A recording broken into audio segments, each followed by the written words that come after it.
They say, and by they I mean people from around here, that Cologne is an ugly city. This is quickly followed by the proud statement that the people are nice, that they're welcoming, tolerant, kind, open to new things. I never saw Cologne as ugly at all. I always saw it as, well, charming, in the least patronizing sense of the word. I mean, the city charms you. It takes you in. It makes you feel welcome. Maybe it was the non-douchey beer culture here that appealed. I don't mean beer culture in a judgmental neckbeard hovering over you waiting for you to decide between craft beers way either. I mean that here decent beer is a way of life. It's a birthright. You don't talk about it too much. You freaking drink it. Beer here means, more often than not, Kölsch. Heinz Grüner has lived in Cologne his whole life. Cheers oder Prost? Prost. He does marketing for several German breweries, so Kölsch is an integral part of both his social and business lives. Kölsch is not a brand. What is this, anyway? Let's call it a style. It's a pale ale, and people love to drink it in high amounts.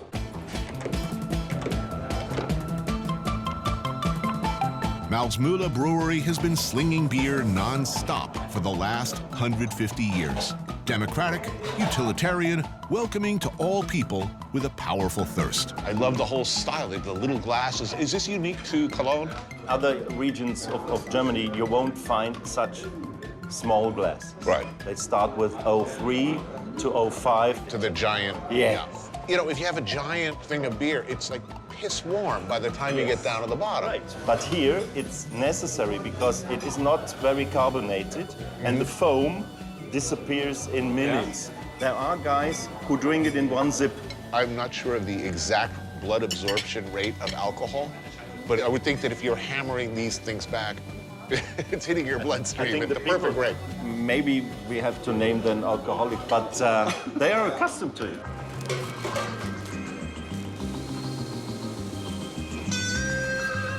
There are certain iconic accompaniments to beer drinking when in Cologne, like Methappen, which is minced raw pork with onions on a roll, or Halfhahn, which is simply Gouda cheese on rye. Okay, danke. This is really good. And now you see how it goes, no? You get a Kölsch without ordering. I don't like this custom, though. I don't want to know how many beers I've had. But he has to know.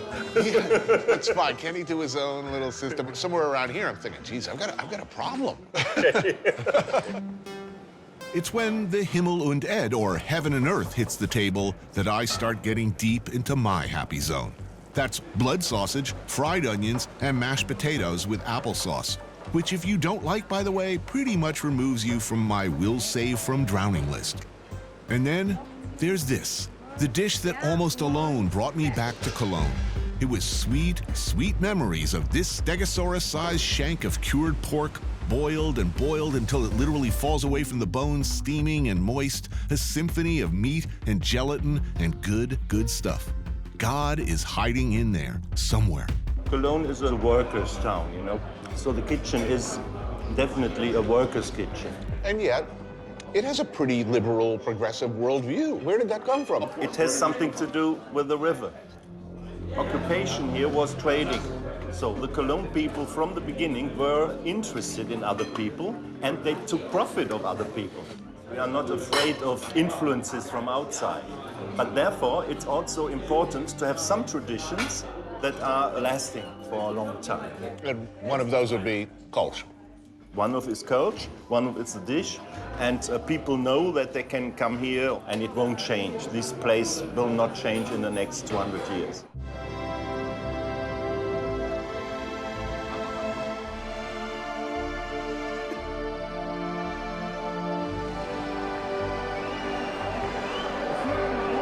Cologne is, or was, a predominantly Catholic city, perhaps more Mediterranean in temperament than those fun-hating Lutherans and Calvinists.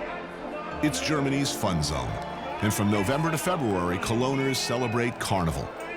Partying here has a whole season.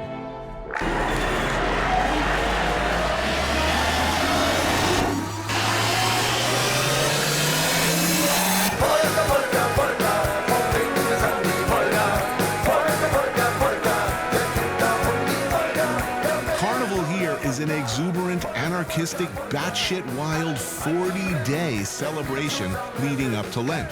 It can be absolute mayhem. My completely rational fear of clowns, mimes, parades, public dancing, and crowds in general really prohibits me from taking part. These days, Brian Jones could come back from the grave for one night only with the Stones, and Janice and Jimmy and Jim, they could all be there. And you know what? I ain't going. But the Coloners, God bless them, they love it.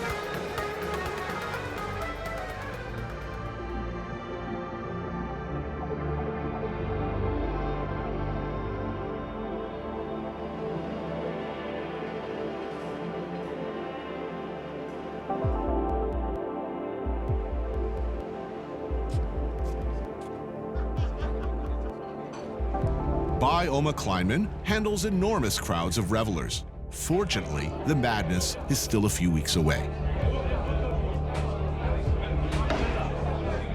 And this is my old friend Tracy, who had the good or bad fortune, depending on how you look at it, to travel and produce shows around the world with me for many years. Anka is from Cologne and makes me feel better about my carnival phobia. Carnival. You like carnival. I do, and I'm not ashamed to say it. Will jesters and bards and medievally attired pranksters be popping up during my stay here? You're missing out, you really are. Mimes? No mimes, troubadours, jugglers, human statues. All of them are wearing bonkers costumes and look like shit all day. I don't like it. No, I always get embarrassed about those people. Yeah. I hate carnival. I hate carnival too. Are there parades? Yes. I hate parades. Okay. Are there clowns? You hate clowns. I hate clowns. Okay. Jesters? Yeah, occasionally. Festive attire?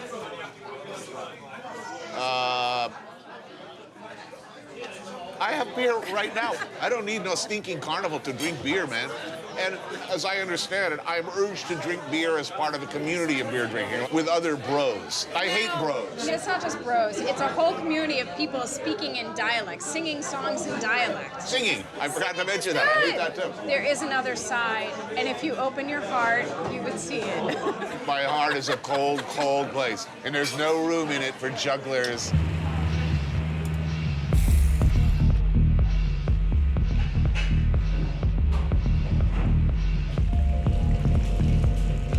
What did you think when you heard that I want to come to Germany and go to Cologne?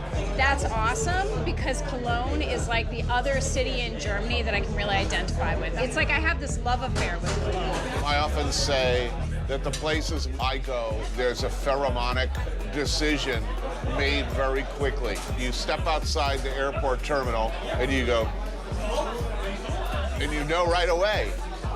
There's something about this place that I think I'm going to like. A few weeks ago, a friend of mine from Berlin came to visit me, and after 3 days, he just looked at me and said, Anke, what is this? Why are you all so satisfied? Why are you all so happy? Why are you all so relaxed? And I said, I don't know. Maybe it is because everybody's telling us that our city is ugly and Berlin is the big thing. And maybe we have to show with our hearts that we are good people and that we are having fun. And I think the Kölsch is helping us. For some reason, every time I arrive here, I always feel like somehow that people are more open here to me being American and speaking German. And part of it is this carnival thing. Really? Maybe it's my own self-discovery of like being in another place and finally being accepted, maybe because I'm in costume and they don't know right away that I'm not German. Right, it's kind of like an eyes wide shut kind of a thing.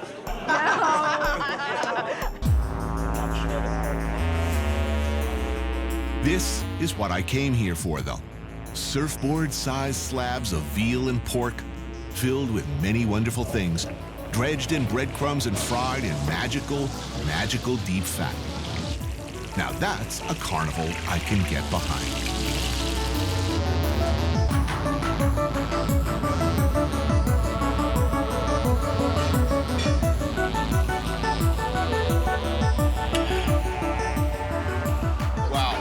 Wow. That is unbelievable. Supposedly, you can split your schnitzel in half, take the other half home, and it's really good for breakfast. It's like the German equivalent of pizza in the morning. Right, which is a tradition I totally support.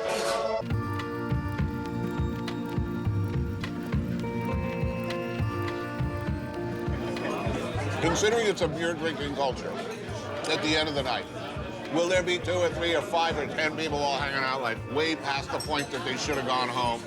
Or does everybody reach a sensible point of intoxication and say, well, you know what? I'll see you tomorrow. You're forcing beers on us. I didn't order a beer. Another one just keeps coming. Do you know how to make it stop? Face plant into my schnitzel? There's an easier way. You do this. That means, like, I'm done. Yeah, but nobody's doing that. Not yet. I'm not doing that.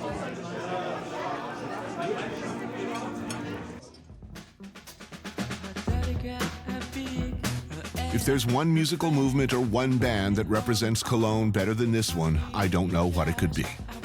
Created in 1968 with Holger Czukay, Jackie Liebzeit, Michael Caroli, and this man, Ermin Schmidt, Can was at the forefront of what was called inevitably the krautrock movement, combining the sounds and attitudes of classical, avant-garde, rock, and funk.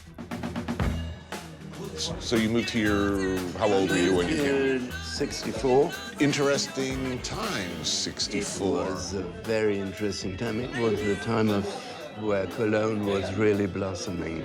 It was the art town in Germany. Ermin studied with Karl-Heinz Stockhausen, but it was a trip to New York City where he was exposed to what Lou Reed and the similarly classically trained John Cale were doing with the Velvet Underground that would prove to be the catalyst for Can. 64 was still pretty early days for cultural ferment, I guess. But not here. Not here. So, Not here. So the question is, why here? What was it about Cologne? Well, I think it's this generation which were like me. We grew up in this after-war terrible destruction. And that was the generation which started to create something new. There was bubbling from everywhere. We're having dinner at Ox und Clay, part of the new Cologne dining scene where chef Daniel Gottsleich plans to kill us with deliciousness. Grilled scallop with black salsify, a consommé of burned hay, lemon gelée, and walnut oil. When you began Can, what was the initial reception? In the beginning, they said that we are not able to play music. We were dilettantes. But I mean, you were all technically proficient, accomplished musicians. We were all, except the guitar player, who was the youngest. But Holger, Jackie, and me had a musical career already behind us of Right. 10 years. For us, it was important to create something by more or less listening to the other and intuitively trying to create something spontaneously. We didn't even plan to become a rock group. Was there a precise moment at which you crossed the line, in which you all looked at each other and said, wow, I guess we're a rock group now? I'm not sure we ever said we are a rock group. Grilled lobster with a dashi of eel, marinated algae, fermented kale, and yuzu froth. If people were to draw a direct line forward to bands and musicians who were influenced by your music, for instance, you know, people mention the Bowie, Iggy Pop, Berlin period, and a lot of other great work. What about EDM? Do you share the blame? No. Is it good or bad? It's good. It's a positive thing. It's positive. Electronic dancers. Yes, sure. I mean, you can't anyway classify any style or any kind of music as good or bad. But it excludes the musicians. Traditionally, is it the opposite of what music should be?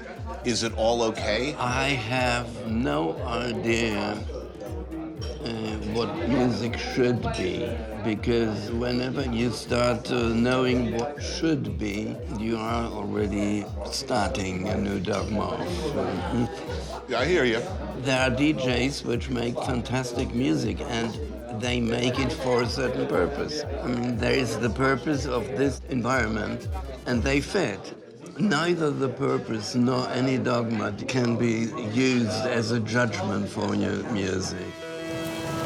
Braised ox cheeks with marrow, beetroots with mustard, gratin potatoes, black truffle. You don't get paid for the influence you have on the culture. No, I wouldn't complain about that. I mean, we never consciously did something intending to make money with. We still have fans which are 16 years old and think this is a music created yesterday.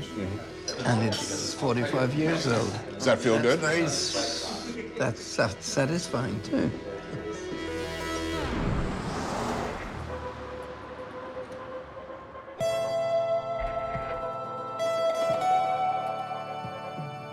An amazing meal, but you know, the heart wants what the heart wants. And baby, I'll always come back to you. And if history teaches us anything, it's that chefs, no matter how elevated their food, how fine their restaurants, chefs, at the end of a long night, want this: grilled bratwurst with curry. Daniel and his friend Dimitri come here to Fressbud for the bratwurst and spice braten, which is just what you need at this hour: marinated, rotisseried shoulder of pork. Mayo? Mayo. Oh, yeah. Oh, I feel so ashamed. Drunk or sober, good is good. And I want this. You want this. We all want this, right? Where did currywurst come from? I mean, this is a truly fiendish idea. It sounds like a really bad idea. Nobody knows, really. Nobody knows. It just appeared one day. Ordinarily, I'm totally against mayonnaise on fries. Yeah, they don't even ask you sometimes. Really? It was Yeah, they just put it on there. And they put like 50 cents for the mayonnaise. Yeah. Man, that's good.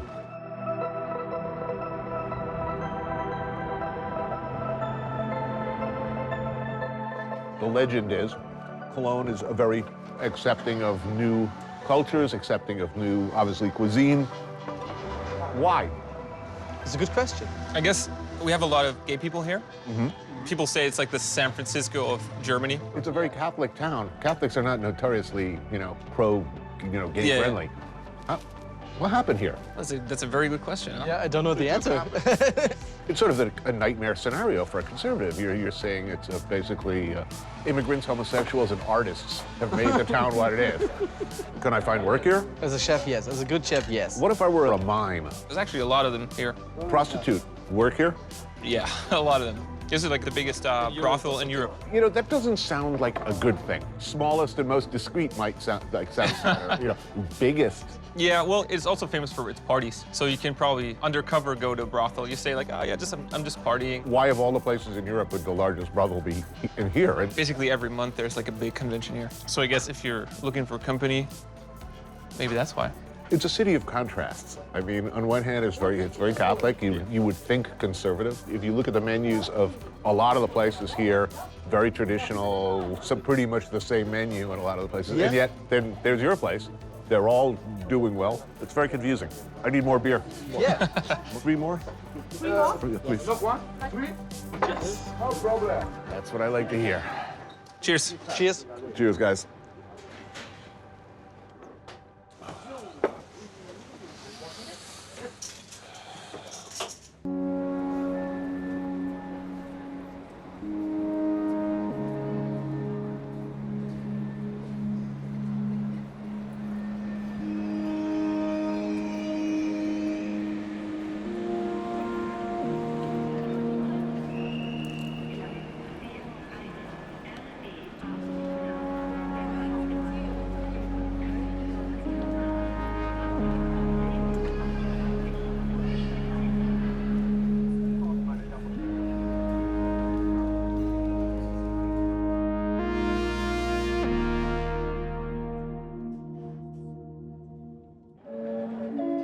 The tortured relationship between Cologne and its sister city, Düsseldorf, is a study in differences. Most notably, the beer is different. The attitudes are different. It's, if you listen to partisans from either side, a short trip, but another planet. Do they speak a different language here or something? Yes, it's a different dialect. It's not an accent. The actual words are different. Yes. The words are different, the spelling is different, and also the meaning of some words is different. And the beer, most importantly, the beer. And is the beer, yes. In Cologne, we have a pale beer, a light beer, and here we have a very dark beer. Right. It's called Alt, but it's not old, as the word Alt means. Right. It's surprisingly fresh. fresh. I would like some fresh beer. Yeah.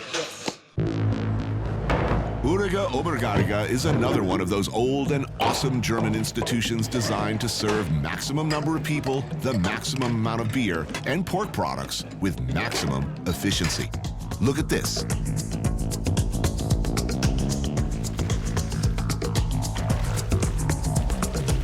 Opened in 1862 and able to serve hundreds of people day and night, it's a marvel of orderliness in an uncertain world. Heinz and his friend Judith introduced me to Alt, the completely different beer these Düsseldorfians drink. It's quite good. Yes. And me as a Cologne person, I must admit there is a lot more taste in this beer Right. than it is in Kölsch. Unfortunately, after 3 or 4 of these beers, Right. I'm full. So as a utility, everyday beer, Kölsch has definitely got an advantage because you can just drink it all day. Yes, but the Düsseldorf people, they are accustomed to it, so I think they can do 10 or 15. Pickled eggs, Peel. peel, cut in half, remove the yolk, add mustard and a bit of oil and vinegar, return the yolk, and go. Perfect for beer drinking.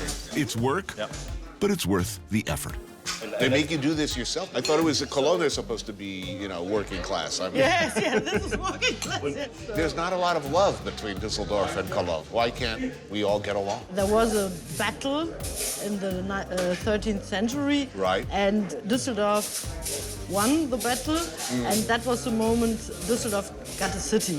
Right. The city rights. The city rights. Right. Yes. They have a different history, of course. Right. So they are a little bit more administration, a little bit posh. Much more posh. How would they describe each other? Oh, all of those people in Düsseldorf, they're all stuck up. They care about outward appearances, and they're all administrators, and they don't really work, or I don't know. I mean, That was a perfect explanation. Cabbage and metwurst, which is simply kale and sausage and delicious. And spicy pork goulash with rye bread. God, that looks healthy. Well, kind of. There's one difference as well. When I was a little kid in Cologne, I never heard the word Düsseldorf. What do? They say the other place? No, even not that. It was not part of our conversation, of our thoughts, of our... Your world. Of our world. Really? The first times when I came to Düsseldorf, I learned that the Düsseldorf people, they look to Cologne. Yes. Because Yes. it's, That's the the small, difference. it's a smaller town, and Cologne is more in the media. Which city's better?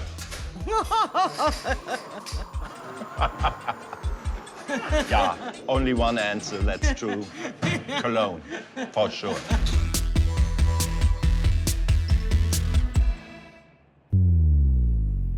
Why? What accounts for Cologne's, some would say, un-German, relaxed, and open style?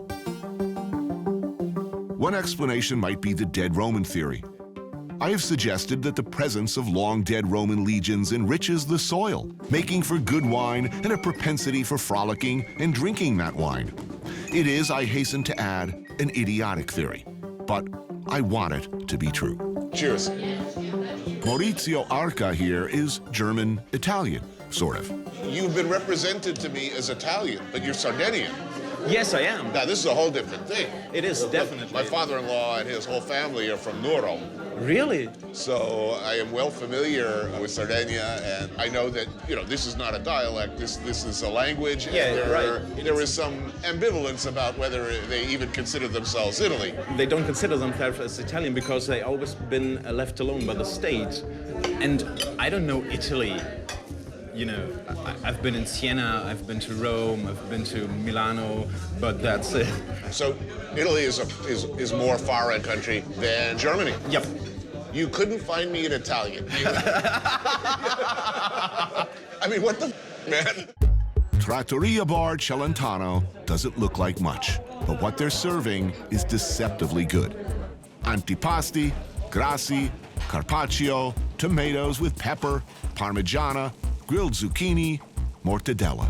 The Italians came during that period, I guess, in the 70s, to work in factories, along with the Turks and Eastern Europeans and everybody else who came in. Like my dad did, for example. He worked in a car factory near Osnabrück. Was your neighborhood Italian or mixed or German? It was mixed. There were like these homes made for the guest worker program.